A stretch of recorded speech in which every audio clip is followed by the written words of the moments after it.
وقال فرعون ذروني أقتل موسى وليدع ربه إني أخاف أن يبدل دينكم أو أن يظهر في الأرض الفساد.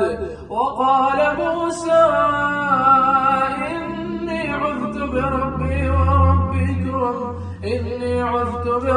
وربكم من كل متكبر لا يؤمن بيوم الحساب.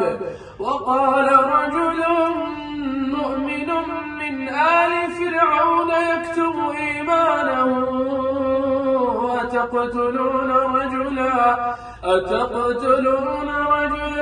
أن يقول ربي الله وقد جاءكم بالبينات من ربكم وإن يك كاذبا فعليه كذبه وإن يك صادقا يصبكم بعض الذي يعيكم إن الله لا يهدي من هو مسرف كذاب.